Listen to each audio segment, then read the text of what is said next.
Hello and welcome back to the HTL-P, the Holistic Teaching and Learning Podcast. My name is Gianna and this is a show that introduces holistic teaching and its impact on students and the education field as a whole.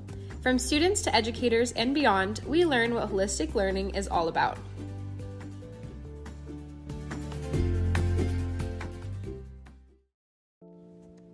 In this episode, we sit with Paul Freedman at the off-site outdoor classroom of the Salmonberry School to discuss his journey into holistic education and where it has led him today. Join us as we dive into how Salmonberry's vision nurtures students into capable and compassionate leaders. Hello, thank you for being here. Thank you for joining us. Hi, thank you. It's an honor to be with you today. So kind of our first question here is about your background in education, kind of just giving the listeners just some context to who you are, what you do, and just your background in education as a whole. Okay. I became a teacher after graduating from college and taught in the public schools of California and Oregon for about a decade. And the school districts I worked in were nice, and the kids came to school well prepared. Our scores on our tests were high. But I became, over the course of that decade, ultimately really disenchanted with the educational mission and the actual substance of the work I was doing. There was an inordinate amount of time spent in documentation and management and assessment, such that while I didn't really have the vocabulary for it, I just felt the essence of what education could be, should be, and what I hoped to be doing when I chose that as a career path was missing. I retired for the first time with that kind of disillusionment and deflation around the potential for education and what was lacking. And then somewhat accidentally ended up moving to this beautiful island, Orcas Island in the Pacific Northwest, with no vision of continuing to teach or work or, we were going to grow food and raise goats, and that happened. But what we didn't realize is that we had children, and the children had friends, and the friends had parents, and we started chatting with other parents who were trying to raise their children mindfully with goals beyond the sort of bureaucratic and technical ones of mainstream education. And after a lot of conversations, we ended up trying a play group that became a preschool, and eventually founded a nonprofit and got ourselves to be recognized as an approved private school. And we had the amazing opportunity to expand our site a little bit and add classrooms, and people were interested. And so that's how my current project of leading the Salmonberry School had its roots. But at that time, I, at least, and really no one in that founding group, had a clear sense of pedagogy or purpose or direction other than kids should be happy, and kids should play, and kids should be able to create and love being together and being at school. But that wasn't really a very defined pedagogy, and it got us into trouble at certain points where there were misunderstandings between the founders, the parents, their children, like, when are they going to have homework? And my child is having trouble reading. Is that okay? Really important questions that we hadn't considered till we were in it. Yeah. And at that point, I particularly, because I was teaching this little group of kids, felt like I needed to know. What's the mission? What's the purpose? Where are we going? there had been interest and curiosity around Waldorf education among that founding group, and that there were things that were really attractive about Steiner approaches. But I knew that there were other approaches too that I hadn't officially been introduced to. One of the things I really appreciate about the Center for Holistic Education is that y'all are being at least made aware of the landscape. I didn't know there was a landscape. I thought there was an approach that you either did well or did poorly. And the kids either, achieved to the required standards or they almost did. And then you had, whatever punishments that were inflicted by the district and the state and whatever. So anyway, I didn't have that background, but I was super curious and really passionate. And I ended up going back to graduate school, specifically to Goddard College to study with Ron Miller, whose work was inspiring me at that time, and continues to. He had left Goddard by the time I got there, but I found him, first of all, Dr. Ron Miller, but also others who were doing incredible and important work in the diverse field of of education, some of which was holistic. And that gave me enough to come back and focus the school, focus our mission, build the program. But I've continued to be curious and active and exploring and building networks and connections and reading and writing and I'm still learning. Mm-hmm. So we founded 24 years ago now, and the Salmonberry School, and it's strong, it's vibrant, it's doing great. We're still here. I'm very proud of what we've been able to accomplish. It's a small island. All our funding comes through either tuition dollars or through tuition dollars or private fundraising. Mm-hmm. So it's tough. The community is not fabulously wealthy. We are struggling to keep the doors open year to year, but it's incredibly rewarding work. Yeah. All right, so you've kind of answered, why holistic education, why do what we do. I guess my next question for you is, how would you define holistic education? If you had to put it into a definition, and then, why do you buy into it? There are so many levels to that question, as I know you all have been exploring, and maybe your listeners have to some extent too. There's the quick answer, and then the more developed answer, and then you can spend your lifetime. And people do, trying to figure that out. So I guess the core elements that are critical to me about holistic education. Holistic, coming from the idea of holarchic or holonomic theory, is that there are, rather than isolated atoms that are disconnected or unconnected from one another, the idea with holism is they're whole entities, whole beings, each of which are intricately and intimately connected with systems and are contained within larger wholes. So if you really can get your mind around that and take it seriously, it changes everything. It changes everything about the way one might live their life, the way one practices, but certainly around the way one organizes education. Mm-hmm. So our system of mainstream education that segregates kids into same age groups, like ages. So the first graders are different than the second graders and do different things. That segregates subject matter into isolated disciplines. That segregates individuals from one another. That separates teacher from student and, separates the student from the source of their learning. Like math is filtered to you through textbooks and worksheets and assessments rather than engaging with your hands and body and mind and spirit. It's our mainstream pedagogy is one of reductionism, atomism, and consumerism, among some other isms, and holistic education is about re-enchanting those relationships. Holistic education is about recapturing the spirit, what Parker Palmer referred to as just the deeply spiritual and personal encounter that one has the possibility for when one is open to learning. To moving from not knowing to knowing, whether it's coming into knowledge and awareness about yourself, your community, the earth, or some abstract concepts.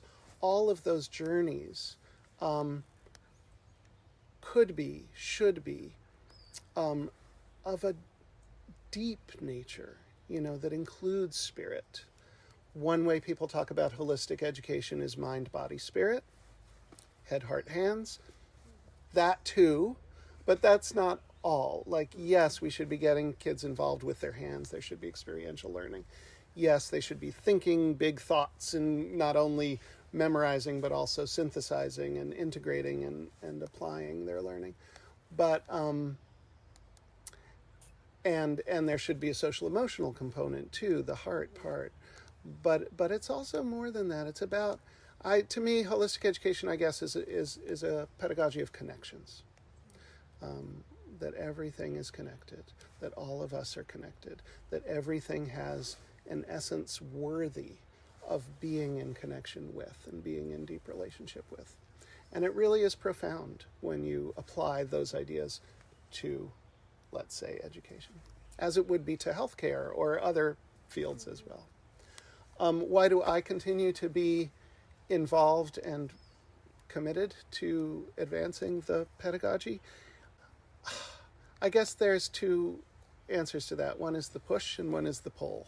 I am terribly sad and fearful for all the children and young adults who are put through a mechanistic and reductionistic system that separates them very intentionally, separates themselves from the core of their interior, separates themselves from a connection to a community where there's mutuality and reciprocity.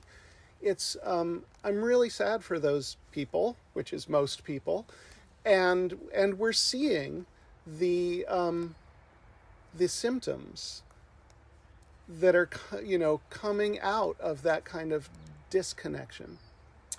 In mental health crisis, self-harm, like you name it, there's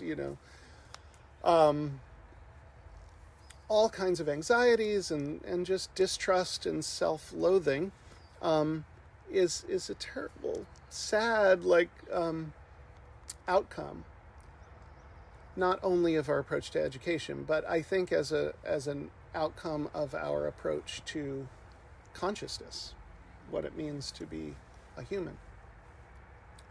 So that's the sort of push side. Like, we have to do something different that isn't painful for learners.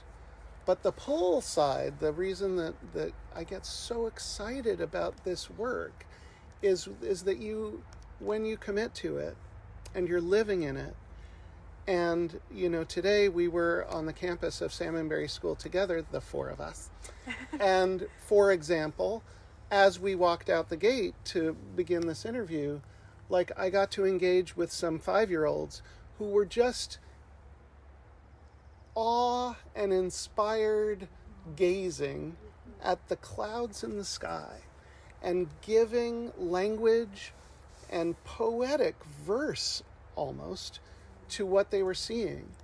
And and there's just so many examples of that, that I have the privilege to witness and experience every day. And seeing kids, kind of lean into the opportunity of transformation, learning that matters. I'm going to tackle this puzzle or this problem or the decoding of this text because I care about it, because it changes my mind and my heart, and that is so different and so heartening, and really is the addictive juice of being a practitioner of holistic education, because you just see it and feel it. Yeah, and seeing that they're having fun too. One thing I noticed today when we were walking in is there was a few students that were running into school, running and laughing and talking, and you could just tell that every child was so excited to be there. Just fosters a really great energy for all of them. Totally. For a while we had Salmonberry School had a byline that was, we do these individual practices to foster a love of learning, a love of education, a love for each other. And our hook is when kids love school, amazing things happen. And they do, you know. Yeah. It's so beautiful to watch and to see that kind of light bulb moment, seeing them fall in love with school and, and them finding that moment where it just clicks. Yeah. And it's so rewarding to watch and to witness. Thank you. I agree. And I feel like those, quote, light bulb moments, because in a way that has been co-opted as a catchphrase, because kids are learning anything. They learn 3 times 7 is 21. Oh, the light bulb went on. Now they've got it. And it's the light bulb is not just like a flicking of a switch. Like it's a enlightening of the being, you know, and the like, my life has meaning and purpose, and like it's a big light bulb. Yeah, it's a big bright light bulb that we're trying to flick. It's like almost like the sun. Yeah, exactly. Discovering the sun. There was a moment today. I was in the salmon classroom, so the youngest, a lot of kindergartners, and we were doing a morning circle, and the teacher in there, Adrienne, she is magic, pure magic, and during cleanup, she was doing a cleanup story about like this ghost pirate ship, and each kid had a role, and there was scary music playing, and then they sat down, and one of the students was like, "There's a huge flaming like ball in the sky outside. I wonder why that's there." And then Adrienne had a moment where she was like, "You know what? There is a huge flaming like ball in the sky. It's called the sun." And it was talking about the sun. But I was thinking about it, and I was like, you know what? They probably don't know that the sun is a big, star. It's a big flaming ball. Yep. So discovering the sun. Moments of discovering the sun. Yeah. But that light bulb, the Quakers, Religious Society of Friends, talks about the light within. And I think that's an apt metaphor or reality, is that like each individual being, human and maybe non-human, has this piece of divinity, right? We're all connected to something so much larger than us, and that light within is what we're trying in holistic education, I feel, to kindle and nurture and grow. Kind of going off of that, how do you think, at least within Salmonberry, how do you think you try and foster that the best to your ability? What makes it, you guys, unique in fostering that kind of fueling the flame almost? Yeah. Great question. I think,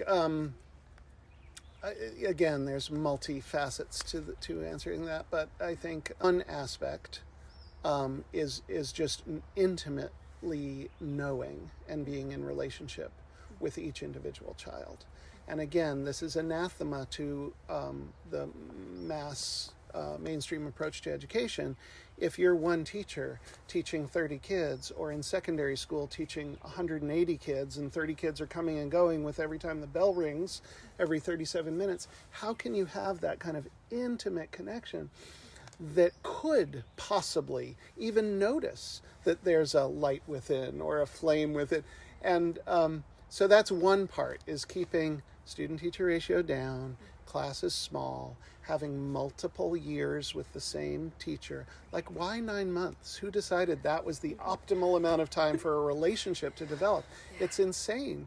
And just misses the point so much. Like, it works in a factory, which is how the system was designed, of course, to be a factory that's churning out the product of competent workers for a workforce. And that in the 19th century, maybe that was appropriate, maybe. Though I don't think so. But yeah, so small classes, intimate relationships, giving kids the possibility of accessing something that's truly inspirational to them or of particular meaning and import to them. So that can be done through choice, offering choice within the curriculum or even within an activity.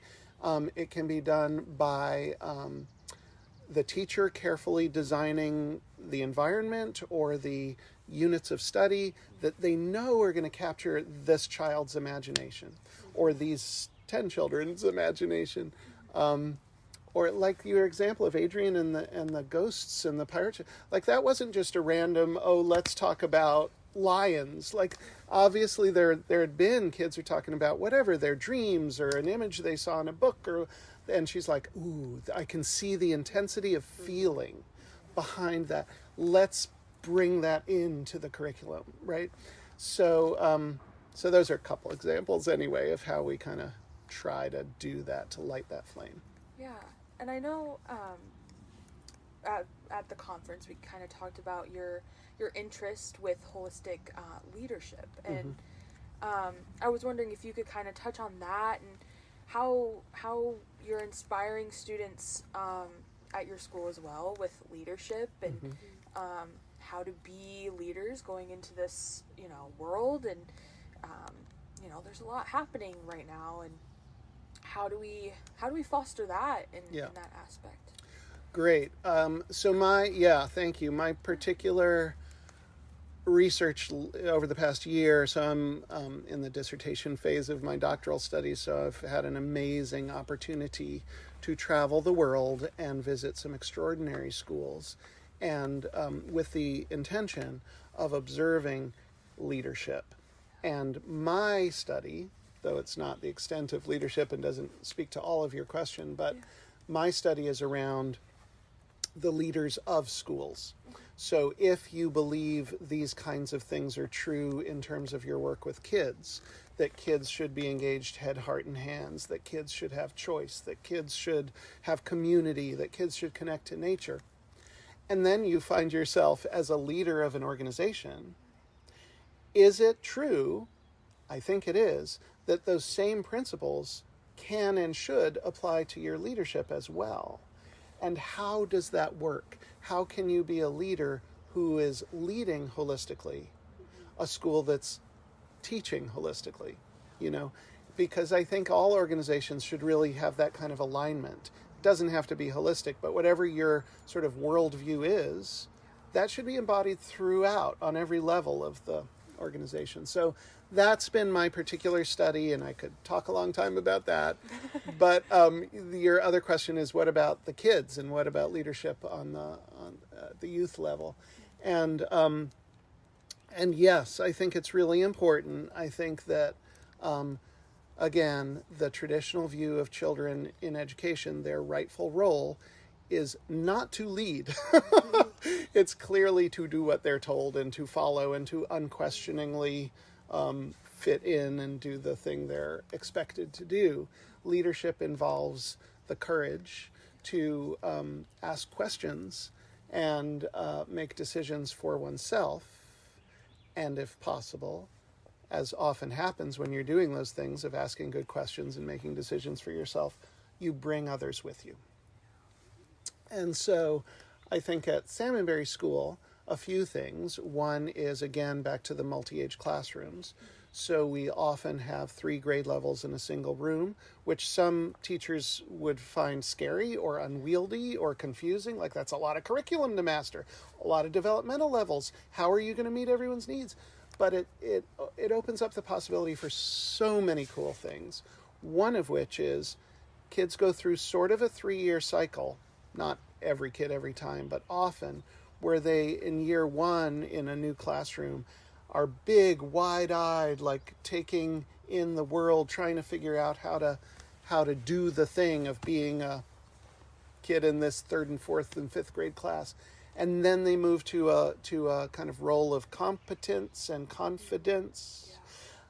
And then you could say, well, good, they're done, they mastered the skills. But to give them that 3rd year of like, I got this, no surprises, I know exactly where, these materials are stored or what's coming next, and I can help someone to do it. Like, giving that as an opportunity for leadership, first of all, is a cool thing, and why not build that in? Like, it would be so easy, I think, in some ways. I know it's easier in a small private school, but yeah, I think a system of education could consider that.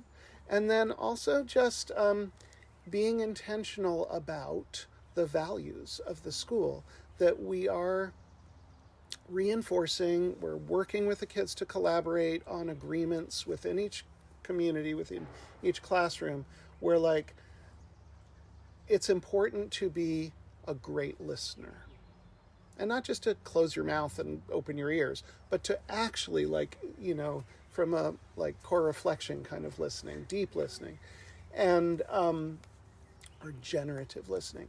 And then how to speak with humility and confidence, and how to practice courage and compassion and empathy, and those things that I think are sort of core attributes of great leaders.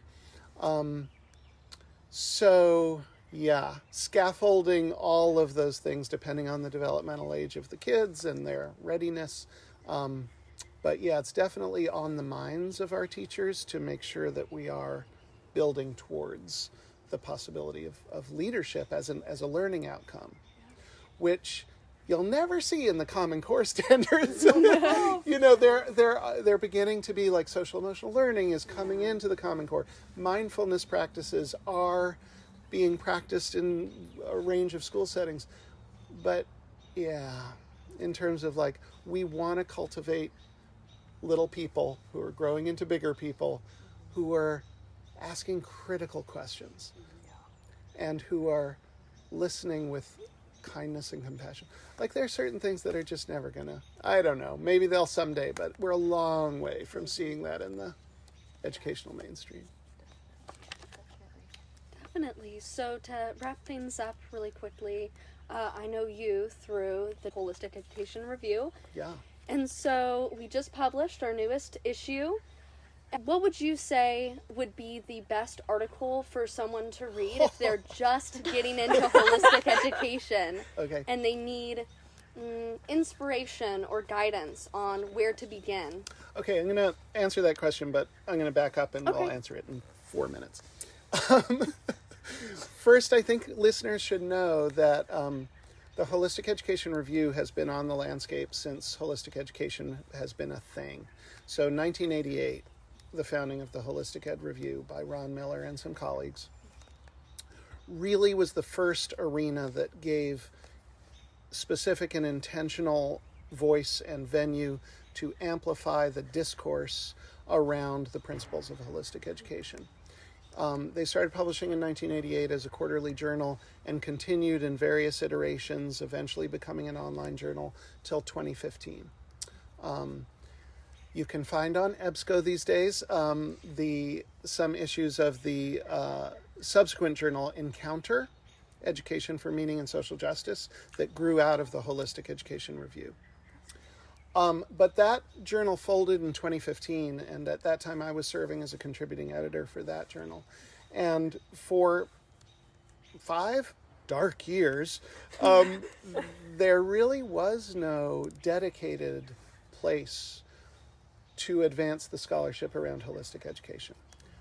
Authors were still doing their work and researchers were still researching, but it was disparate. Conferences were happening. Jack Miller's been really important in organizing a biannual series of conferences that's now hosted at Southern Oregon University by the Center. But the journal had been a real absence, a black hole in the movement. And I had the incredible great fortune and again privilege to bring it back from the ashes. And some friends and I began publishing 4 years ago now. And here we are. So that brings us to Volume 4, Number 1, which we just published. And it's another beautiful issue. The last couple we did were more thematically oriented issues. We had an issue on Indigenous worldview and education and how important that is to holistic education. That issue is being published as a book.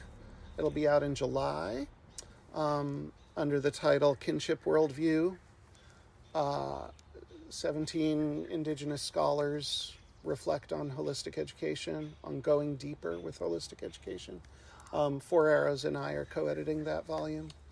And then we had a issue focused on contemplative practices in education, which was brilliant. Guest edited by some other friends. The current issue is unthemed.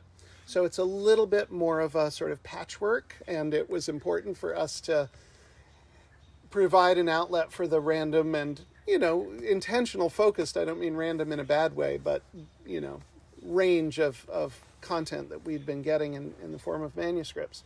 So we are now out there with Volume 4, Number 1.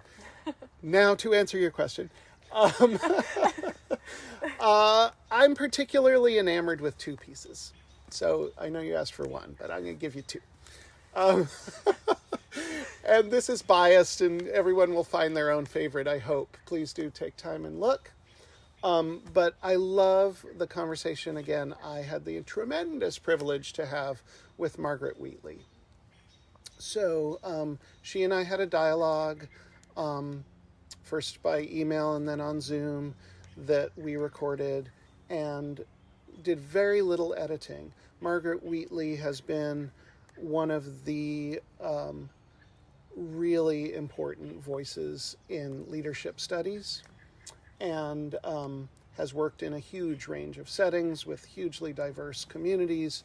And in the 90s, mid-90s, she was bringing some of the ideas that were inspiring holistic education, specifically quantum theory and what she called the new sciences, to the practice of leadership and what's the implications. And since then, she's just been on fire for 30 years, publishing all new research and having new metaphors and visions, and really challenging all of us to create a society that is founded on different values, on more humane values. I don't know if she'd put it in exactly those terms, so apologies, Meg, but it was a great conversation, and I'd encourage people to check out that dialogue. The second piece is one that is more obscure, I think, but I would love for people to take the time to read. And this was a piece that was written 15 years ago, but had never been published. And the title is Crane Time, and it was written by an advisor of mine in my master's program, and his name was Ben Williams. And Ben just passed away in the last few months.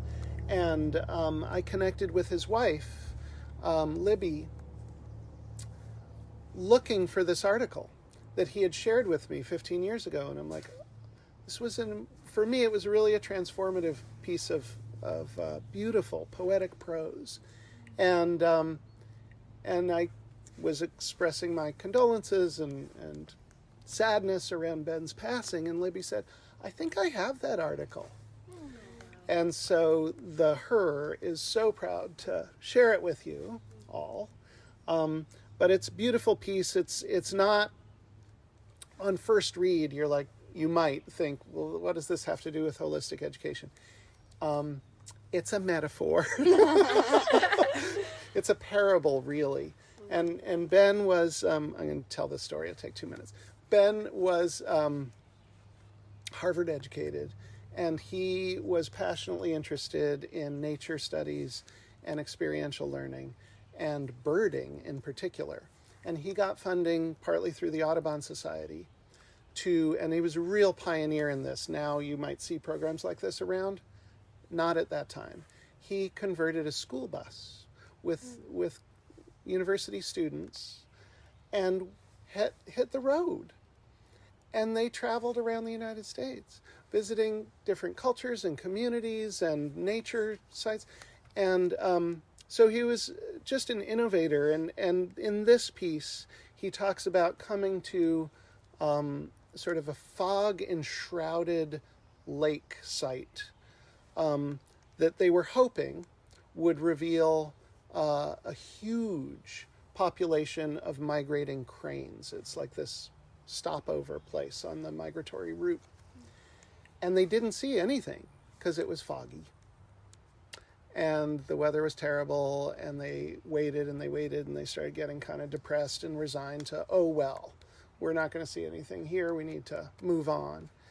And they spent the night, woke up, and you'll have to read article to find out the ending, but it's worth a read. Definitely is. Yeah. I can attest to that. As I was doing the editing process for that article, it brought me to tears. So it definitely is a really moving piece, even upon first read. It does read very, very well. Yeah, Ben was a really special guy and a good friend. He came to our school. We, when I graduated from Goddard, this was in 2007, I think, Goddard College, which just announced that it's closing, sadly, they had a requirement of their graduates to present their learning. And mostly that was done at a residency on the Goddard campus in Vermont. And I don't live in Vermont. And it was both impractical and felt irrelevant because my graduate work was all about my school. And so I'm like, can I do something at my school? Maybe I can have a mini conference that we host. And I got the support of the faculty, who were amazing. And I needed a faculty member to come to witness the presentation, pre-Zoom. And Ben's like, I could do it. And so he came and he spoke and he participated. And so, yeah. Oh, that's beautiful. Yeah. All right, awesome. Thank you very much for joining us, and thank you for hosting us too. We're going to be heading back to Salmonberry and spending the rest of the weekend here, so we really appreciate you. Awesome. I'm so glad that you guys are visiting. So glad to your listeners that you're interested in exploring holistic education. It's a rich and interesting place to spend some time. I think the Center for Holistic Education at SOU is going to continue hosting biannual conferences. Y'all should come. Meet the people who are writing these books and doing this research and are engaged in this practice. It's really a wonderfully warm and inviting place to be. Not just the conference, but the field. It's where I'm staying.